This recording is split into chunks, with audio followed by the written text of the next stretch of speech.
What's up? What's up, everybody? I'm coming to you late on a Monday night, almost Tuesday morning, but I'm excited to be back. This is Fantasy Overwatch Underground, where some guy talks to you about fake Overwatch in the fantasy world. As we watch clips of Overwatch, we get into statistics, and I'm finally delivering on the statistics piece of things today, as I've got Stats Lab up and running in some visualization format that's pretty and has colors and is fun to look at. So I spent a lot of time the last week in between being busy looking at some statistics. So I'm not going to sit here and review the May Melee. That is over and done. I'm sure you've gotten all of that you wanted to. So today we are talking a few different things. We're talking statistics and what we learned from looking strictly at those. Looking at a couple standout hero performances based off of that. We're going to look at some rankings, not my full June Joust rankings, but something I call VBD, value-based drafting. We got to take a look at those. We're going to talk Super Stream. We're going to talk Pine Stream. And I'm just going to brain dump today before I give my final June Joust rankings on Thursday along with a guest. Should be a fun week. Little tired, little delirious today. Things could get messy. We'll see what happens. So, off we go. This is a program called Power BI, where I can take data and digest it into a visual format that helps look at stuff because, you know what, spreadsheets are a little bit boring. Got a lot of different tabs for all of the different kinds of things that I like to look at to try and figure stuff out. Hero filters, player filters, team scoring. We're going to go through all different kinds of slices and looking at this. If there is any kind of statistical question you have, hit me up on Discord, YouTube comments, wherever. By now you know where to find me. So, first things first, one of the things that I most like to look at is the overall comparison of heroes. So on this page, we've got a lot of different stuff. Far left is fantasy points per 10. When you take any hero and you average it across everybody that played them. So when we're looking at Tracer, whether it's Yaki playing Tracer or whether it's Suna playing Tracer, you have a certain amount of fantasy points per 10 minutes that you average. We take all those players and meld them into just that hero. Good players on that hero are going to score higher, worse are going to score lower. But it's helpful to understand the overall concept of fantasy through this lens. I showed this before the season started, and it looks pretty similar. You know, there aren't a ton of major changes in this last meta, but there were a few that were kind of significant that if I'm looking back on the meta, I should have caught on to them a little bit faster, if not after 1 week, after 2 weeks. One thing that's particularly interesting, Winston's scoring 21.02 fantasy points per 10. If I go to last year's database that doesn't include any of this year's Overwatch, Winston's at a 20.06. It's only one more fantasy point per 10, but it does reflect that this was a very Winston-driven meta, where his damage was higher than it's historically been, and as a result, our main tanks, who were playing a lot of Winston, aka Fearless, aka Mag, were scoring much better than historically they have. Something that probably could have caught on to, and that we'll kind of evaluate going forward. Maybe not super interesting to you, but these things matter when you're trying to min-max your teams, when you're doing royales, etc. Zarya is down here at a very low 20.18. Once more, if we look at last year, Zarya has historically been the best off tank. So it's also kind of interesting to show. Yeah, there have been some bad Zaryas out there. There's been some slow matches. But it goes back to show that Zarya is sitting in the back, bubbling the Winston, trying to enable that Winston to do as much damage as possible. Very low for Zarya. Scoring lower than Winston?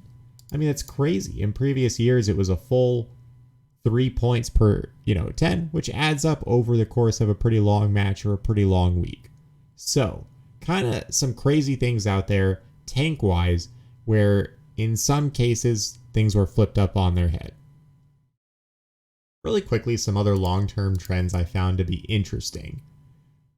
Brig, where is Brig at? Bottom here, 16.61 points per 10.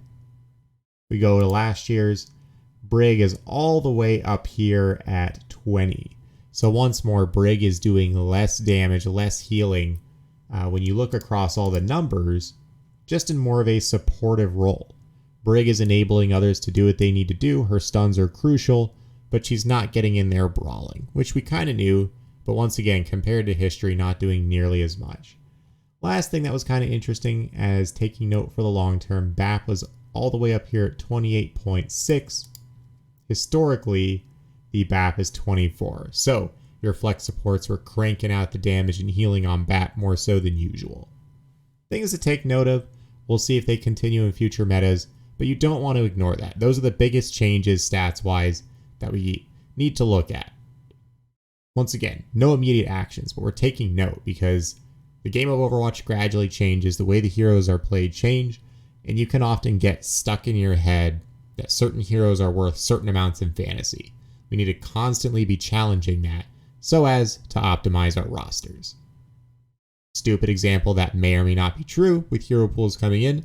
Maybe I trade that mediocre off tank for even maybe upper-ish tier off tank for one of those top performing main tanks, because someone thinks historically, oh, off tanks are better than main tanks. Well, if we were to continue this current meta, and when hero pools go away, maybe we're back where we started and Winston is super valuable again.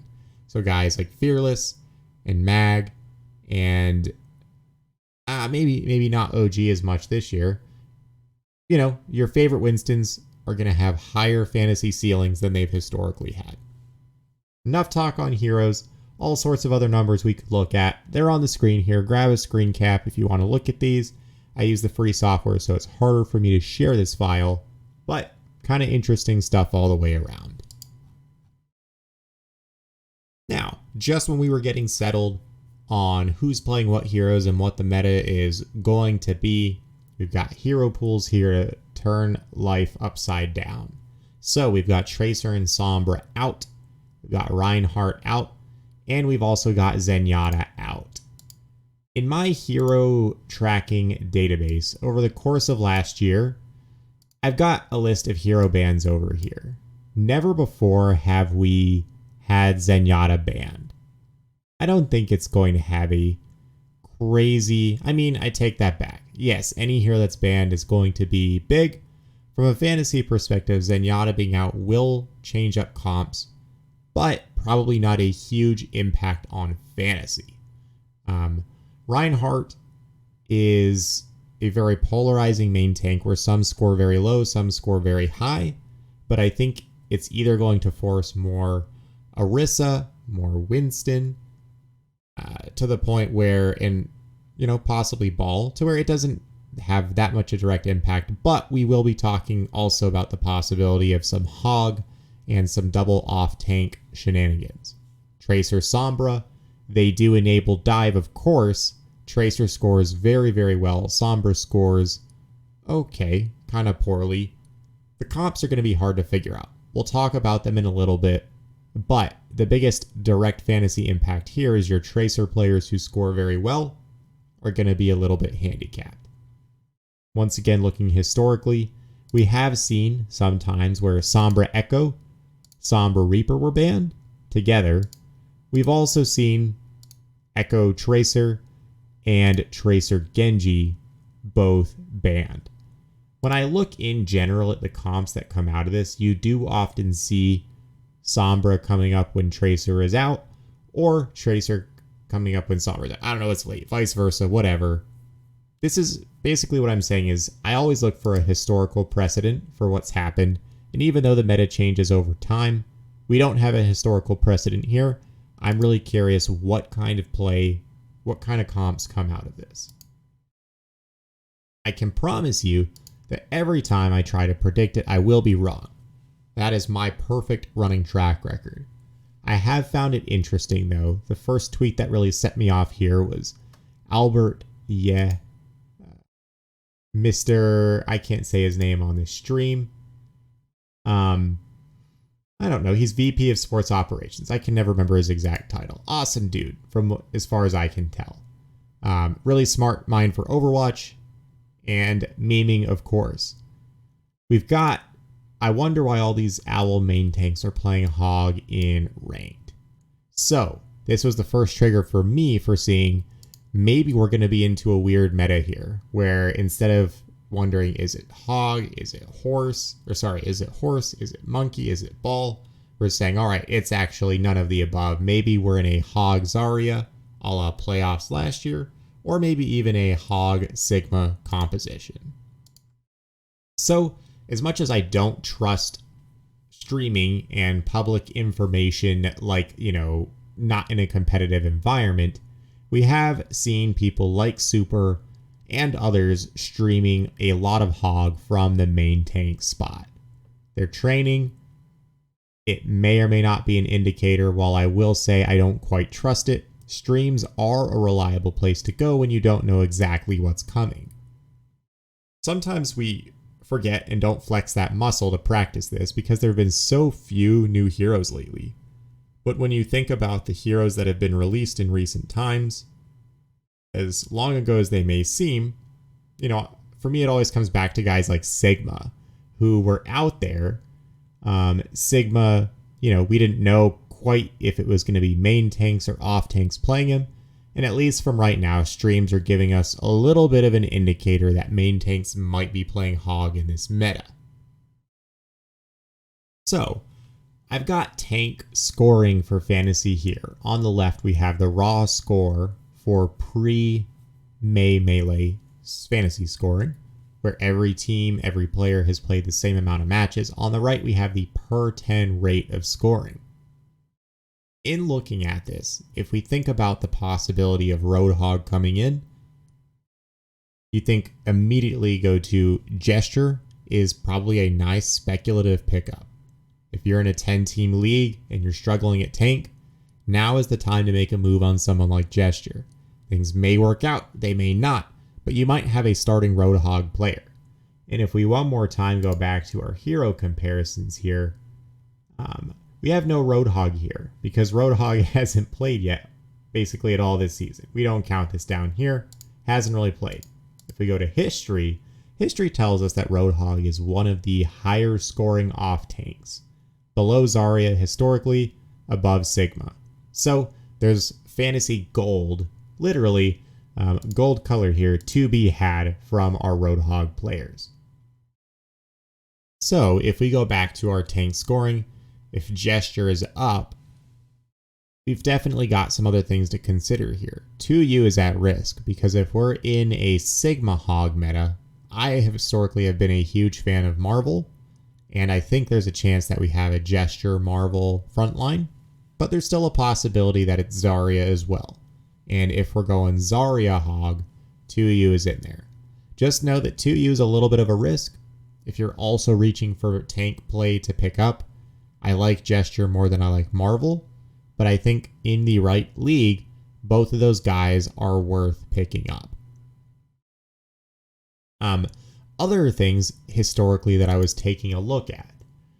Stand 1 up to this point has been a pretty uninteresting option, but if we look at, once again, history with the Shanghai Dragons, going back to playoffs last year, one Fearless was benched for Stand 1 throughout much of the playoffs because Stand 1 was presumably the better Hog. He was in playing Hog, and Void was playing off-tank Zarya, and Fearless was nowhere to be seen. One of the season's best main tanks was gone. So, with the Dallas Fuel, I suppose there's a risk that we don't see as much Fearless. We have just seen them overcome meta... as a meta anomaly building their own meta. They will probably find a way to make something work. They could crash and burn a little bit too, but this is all a way of saying that I think Stand 1 is an interesting main tank pickup as well for his historical Hog prowess. We could also see a Poco Hotba combination with Mono being benched, so if Poco is still around, I'd try and pick him up. Last one for you. Gator is another one historically who has done pretty well on both Sigma and Hog. So looking at his team's roster, he's probably going to be in there. He may be available in your league. Now is the time to move on tanks before one of these guys pops. You don't have to have any one of them. This is if you're struggling at the tank spot and you have a roster spot to burn that you're not extremely excited about. One more quick comment. I'm not going to spend a lot of time talking about possible compositions. I've seen enough random rants and discords. At the end of the day, I have no idea what the exact meta is going to be. Double shield seems logical, where you have some Sigma Horse. Double bubble still seems possible, although a lot weaker without Zenyatta Discord orbs, and without, of course, your dive DPS players. But at the same time, how surprised would I be to see Dallas running a Genji Doomfist dive behind double bubble? How much Ashe are we going to see? Are we still going to see Mei for a third wall? What I will say is I do worry a little bit about your flanker players. I think, I was kind of excited about Suna before pre-hero pools. Suna's probably not worth a thing. Dante I worry about just a little bit because of how much he plays both Tracer and Sombra. I couldn't tell you for sure if he's going to be benched because he's a fantastic hyperflex player who could just run Echo. Little bit worried, not very worried. Guys that were already struggling, Edison, Glister, Shax. I think things are looking down for all of them in what was already a down start to the season. So I do think each of those three players are actually quite droppable at this point in time because I don't see them getting a ton of value for the next month. Just to give you a little bit of insight into some of the other queries I ran that weren't actually very useful at all. I thought it'd be cool to look at Sombra and Tracer specifically for all of our DPSs and who had the most raw points and the highest per 10. And you look at this list and I was like, well, maybe I can see who scored a lot of points on Sombra and Tracer and fade them and say they aren't going to be as valuable. But then at the top of the list, I see Decay, Sparkle, Rascal, Prophet, Choice of One, Kevster, Leave, Doha, Fleta, Yaki, Architect, Dante. And I was like, do I really want to suggest that these players are good on these heroes and with them being banned that they're going to come down in value? I couldn't do it. There's a lot of other queries that I ran looking at the data that led to no useful information. So I'm trying to share what's most relevant, what's most helpful. This is not, sometimes it's not as direct as these heroes are banned. If you play these heroes, you are less valuable. I don't think that's the case here.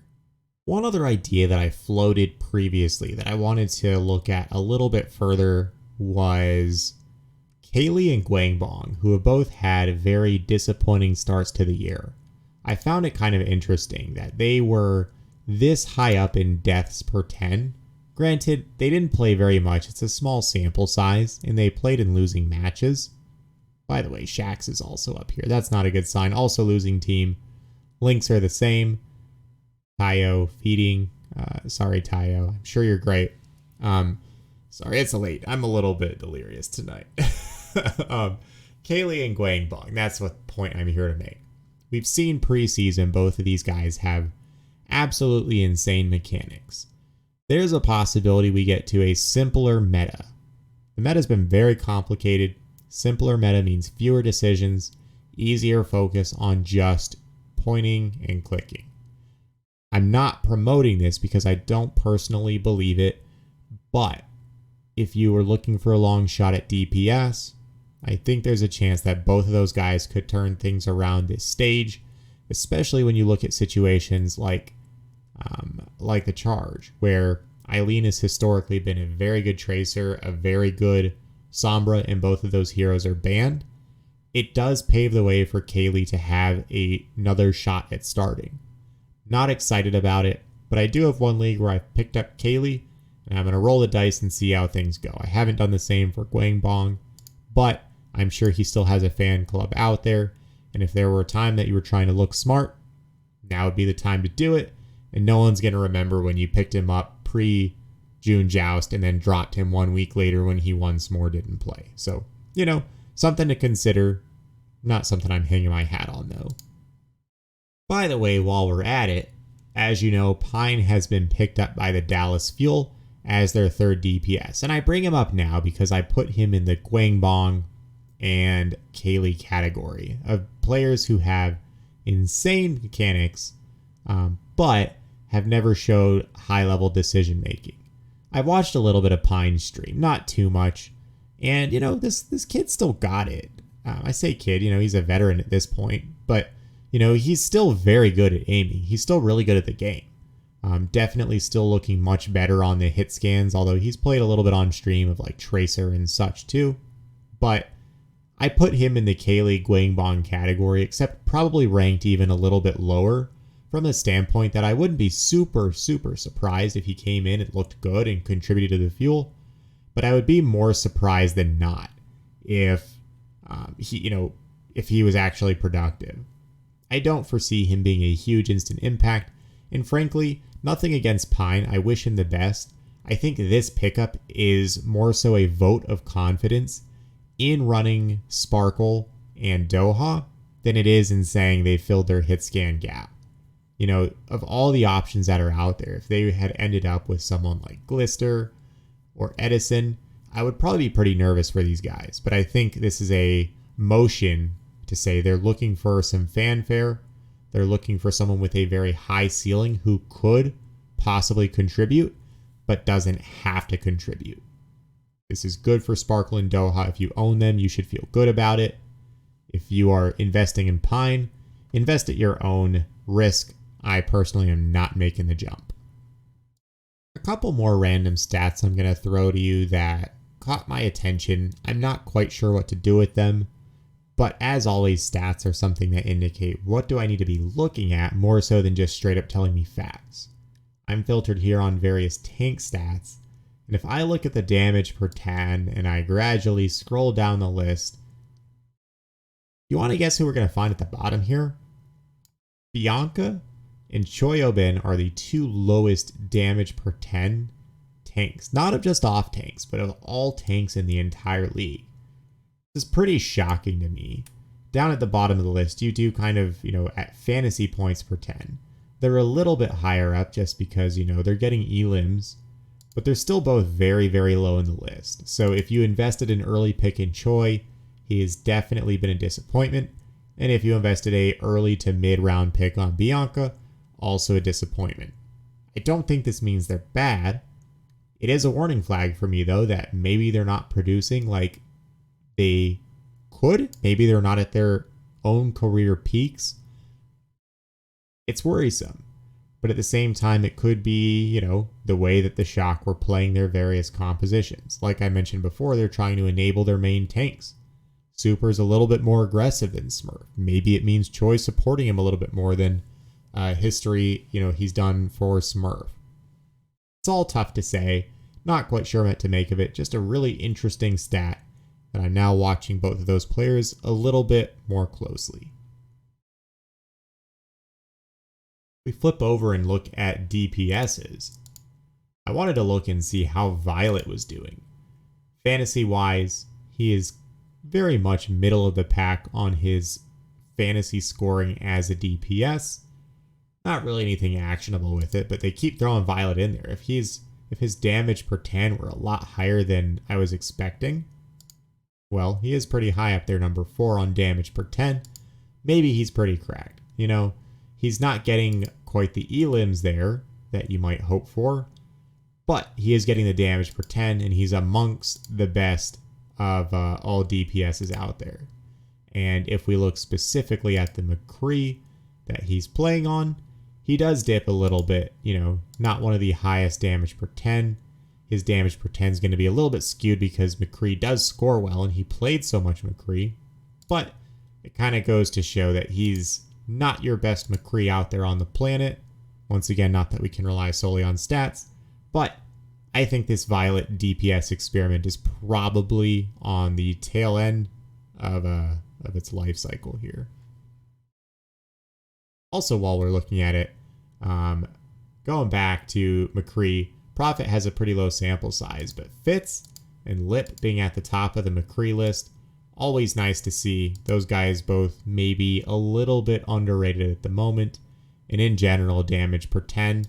The Shanghai Dragons haven't scored well. I've already talked about Lip being a very good buy low candidate. Still the case. He's one of those anomalies for having not scored much yet, He looked fantastic in the main melee, and at the same time putting up some pretty crazy numbers. By the way, while we're talking about Lip, historically, he has not played a lot of Tracer, and if you were watching the main melee, he just popped in out of nowhere and was playing that Tracer at an elite level, in my opinion. Maybe not league best, but at a pretty elite level. So, Lip stocks continue to go up. The DM experiment, in my opinion, is likely over. Yeah, I know Tracer's banned, but Lip can do it all. In case you did miss it, I have a short clip of Lip on the Tracer doing a little bit of work. Doha with a great EMP and Fate is taken down. And in a 5v6, Lip sticks Jexay, kills Sparkle immediately after, and does some cleanup duty. So after a very nice Doha EMP, Lip is in there keeping him in the match with some clutch plays. Had no idea he had the Tracer. I think he's got a league best level Sombra. I know many would disagree, but that's my opinion. Tracer, very, very good. Hit scan, very, very good. This kid should be in the conversation for league best DPS players, and I don't think he's there. At least community-wise. Love, love, love Lip right now. Got a couple more quick stats to run through with you. I thought it was kind of interesting just to look at a team-by-team basis. The Valiant, as expected, are at the bottom of the totem pole, not scoring very well because they're frequently losing in short matches. But as you climb your way up the list, pretty strange. The Charge and Excel and Spitfire have all struggled pretty massively. I don't know if and when these teams turn it around. It'll be interesting to see if you really, really believe in these teams. This is a good buy low opportunity for any of their players. The Spitfire, I think I'm along with everybody that I'm not super excited about them. It wouldn't hurt to buy for pennies on the dollar cheap players on either the Excelsior or Charge, because I kind of feel like they have to improve a little bit. The Dragons, up until the tournament, were scoring rather poorly. Probably can't so much take advantage of that one. I thought it was pretty interesting that the Titans were this high. They've really been hanging in there and playing some other teams, fairly well. It's tough to say whether or not that continues, but they aren't quite the dumpster fire of a fantasy roster that we thought they might be going into the season. I think it's a good sign. I couldn't tell you they keep it up and stay at this level, but hey, give credit where it's due. Flubby's been doing a good job coaching the team, and Titans are giving some value. Outside of that, everything else kind of, not too different than what you would expect based on rosters and records. But it's always kind of fun just looking at overall fantasy points. And once again, these are pre-May melee. Pretty crazy to me that the Outlaws can be scoring over double what the Valiant are as a roster as a whole. So if you've had players from these winning rosters, you're probably feeling pretty good. Those fortunes may change. These teams will likely come back down to earth a little bit. Not that it's anything that's actionable on your end, but some interesting info there. I was going to talk about ults negated. We'll get into that one later once we have some larger sample sizes. Last thing I want to go through today is my VBD spreadsheet. VBD is a magic number, very simple math. I'm not going to go into the basics on it now because this is already way too long and boring tonight. So, VBD, in short, what it does is it gives us one value to prescribe to all of our players regardless of position. So I have ranked from 1 through every single player who's played, where they've done fantasy-wise. Who's been the best, who's been the worst, strictly from a fantasy points, raw point scoring perspective. In making my ranks that'll be released on Thursday, I'm using this info to kind of assess where do players stand now. I'm putting this one in the show notes as well, so if you're interested in playing around with it, please do so. The preseason rank is where I rank these players, and you can point and laugh at me for where I was most incorrect on where I ranked players. Helpful to know, and I'm trying to, the reason this is here is so you can point and laugh, but also so that I'm, actively looking at where I was wrong and seeing if I think that, that's something that I missed or if it's something that's an anomaly and it's something I should act on. So I'm over here trying to get smarter day by day, and this is just one of my tools for doing so.